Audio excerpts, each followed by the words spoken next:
So I have a confession to make. I'm gay! I think this video is pretty much going to be discussing the same sort of team compositions that I already discussed in my videos about the twins. But this time around we're going to focus more on RAOQ because quite frankly I got a lot of people asking me about things like RAOQ runes. So while the last couple of videos were focusing more on twins, I had like a lot of experience using twins. Obviously that's like literally what endgame players use all the time. And with RAOQ, I wasn't really 100% certain about the rune build. I ran him on like violent runes and like a really weird build for the longest time, and now I kind of did some testing. I'm like a lot more confident when it comes to how you build a RAOQ, and just in general the testing that I've done is a lot more thorough. So yeah, without further ado, in today's video we're going to talk about RAOQ. We're going to talk about how you can incorporate him in your speed teams, and also we're going to talk about some other niche uses you can use him in.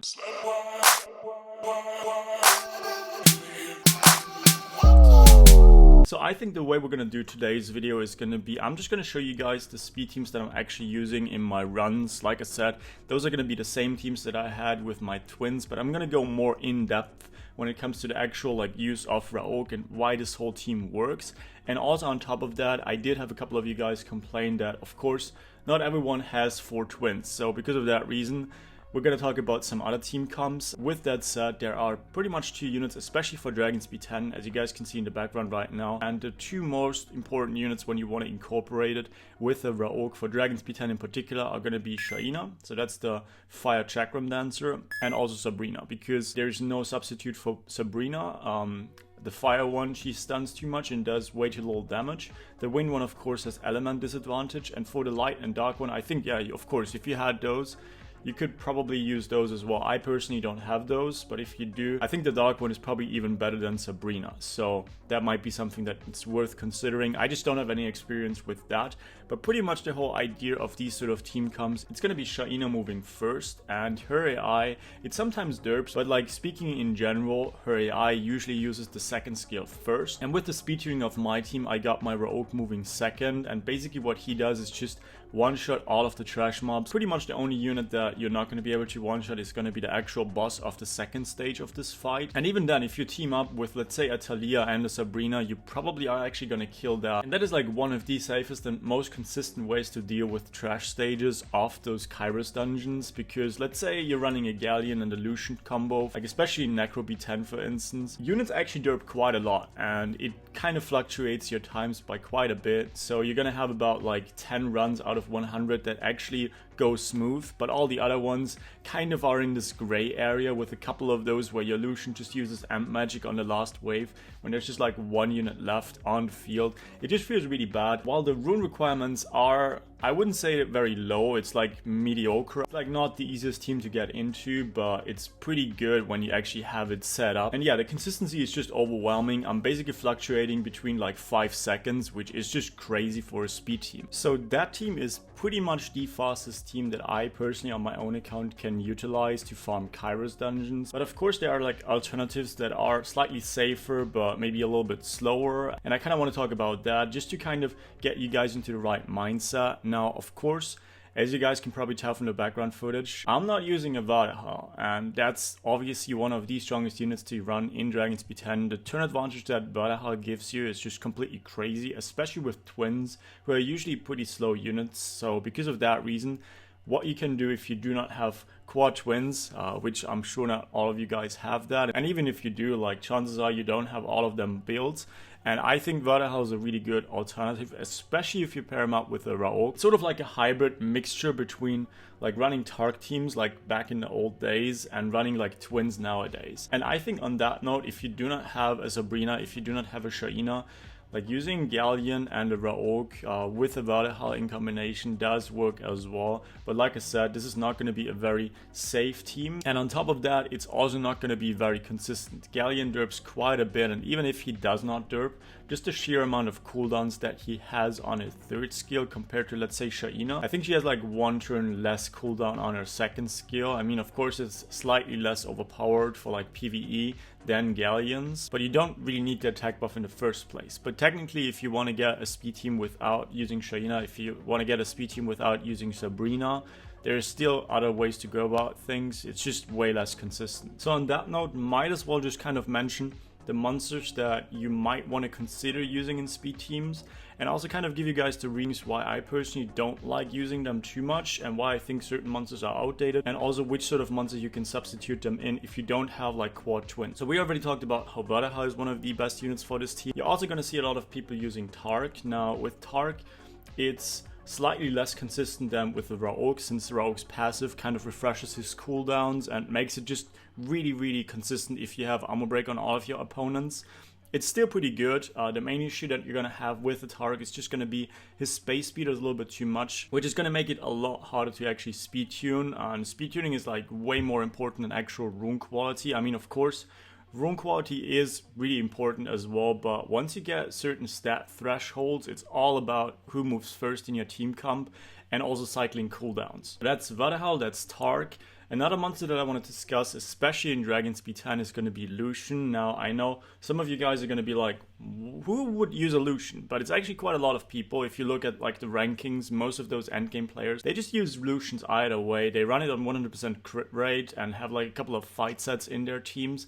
Pretty much that is able to swipe through trash stages in like no time. But the thing is, with one trash stage less in the actual Caiross run nowadays, I think Lucian kind of got a passive nerf, not really by actually nerfing his ability kit, but just kind of nerfing the role as like an AoE damage dealer. Whereas nowadays, you can kind of pull off those single target damage team comps that I'm using for my speed teams and just kind of get like similar times while having way more consistency because of like AI. So while in a perfect world, I would probably still recommend using Lucians for people that have like high crit rate and good enough stats, I would actually go for the RAOQ route because of the consistency. A couple of other monsters that I want to talk about is going to be units like the Lyn. Now, Lyn does not really scale too well with attack power, so using her with a Galleon was always suboptimal. People just did it because she fit really well into team comps. The main issue with the Lyn is going to be that she desperately requires you to have armor break on your opponent. And with the Shaina and the RAOQ and the Sabrina, it just happens to be that it's pretty insanely easy to get armor break on your opponent. So she actually kind of got buffed again just by the way team comps changed. It's a lot more consistent to use a Lyn nowadays. You basically only have to rely on her AI, which by the way is just completely garbage. I don't really see her using her third skill on cooldown. She usually just uses like one of those three, but I'd say it's like a coin toss. While technically she's pretty good, I think that her consistency again isn't that amazing. So those are like the most important units that I think also are like viable in specific RAOQ teams. I would say that of course you can run like a lot of other nukers as well. Like I tested units like, let's say the Dark Puree, I used that for quite a while in Dragons B10. Stella, Tayor, I used like a lot of different units, but I just kind of want to highlight the most important ones. Of course you can pretty much build speed teams with all of those monsters in them, but they're not going to work because of RAOQ, they're going to work despite of RAOQ. And like trying to get like sub 40-second runs is completely crazy, and at that point you want to optimize it. It's not just about that unit looks pretty strong, it's all about synergy, and the monsters that I discussed right there, they're going to get you below 40 seconds pretty easily. And now that we're done with Dragons B10, let's talk about Necro B10 for a little bit. Now, I already talked about how I think for Dragons B10 it's really important to have a Shaina and also a Sabrina. Now, this is kind of still true for Necro B10. Of course, like twins are even stronger in Necro B10 with all of the multi-hits that they provide, but with that said, of course, you still got a lot of diversity. Now, this video focuses on Rhow, and because of that reason, I would have to say that a Shaina is kind of like mandatory for a RAOQ combo to work, because again, the main reason why you're using RAOQ is just like to clear out the trash stages, and he's pretty much going to be able to one-shot everything like that. Sabrina in that combination isn't as important, especially since, let's say the wind one, I think her name is Zenobia. She technically would do even more damage than her. Most people just have not bothered building her, but I do think that now after the nerf to Sabrina, she would be pretty much on par. So if you have one, if you have it built, or if you don't have either one fully built, if you are mostly just focusing on Necro B10, I would actually consider going for Zenobia instead. I think she's pretty solid. I just have not tested her on my own account, but I'm definitely going to start picking up really soon as well. But to go back to Shaina, if you do not have a Shaina, that is not really such a big deal. Like you can run a Talia Sabrina, a Talia Zenobia team pretty easily as well.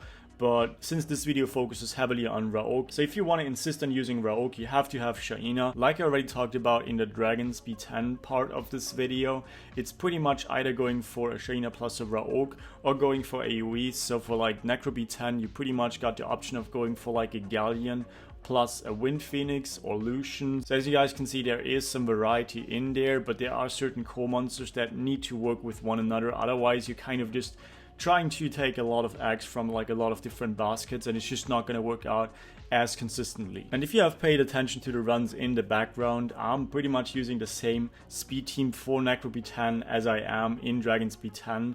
Of course, again, if you do not have quad twins, there are a lot of different alternatives as well. Let's just start off with the most obvious one, like quad twins plus RAOQ. We don't have a healer in that one, and most people, I hope so at this point, have already built a Fran. So it's pretty much for healers, Fran number 1, and when it comes to the second place, it's either going to be Colleen or Hua-Hi. Now the way I see it, Hua-Hi would be better if you have a fully skilled, but chances are you don't, so because of that reason, don't really bother too much about that. Just go for a Colleen. Rune on Triple Revenge. You can use her in Raid Frontline and in Necro B10. There you go, that's pretty much the perfect healer for Necro right there. And if you have one of those 3 healers, they all provide attack buff and they all heal just on cooldown. They don't really have smart heals. Just for clarification's sake, a smart heal is a heal where it only uses the heal when an ally is below like 50% HP or so. That's not going to be the case for them. They're just going to use it on cooldown, which helps pretty well, especially if you want to go for Lucian. So you don't actually have to go for something like a Galleon Lucian. You can just go for Colleen plus Lucian. You're going to have those AoEs, and then after that, you're going to run like a double twin plus a RAOQ.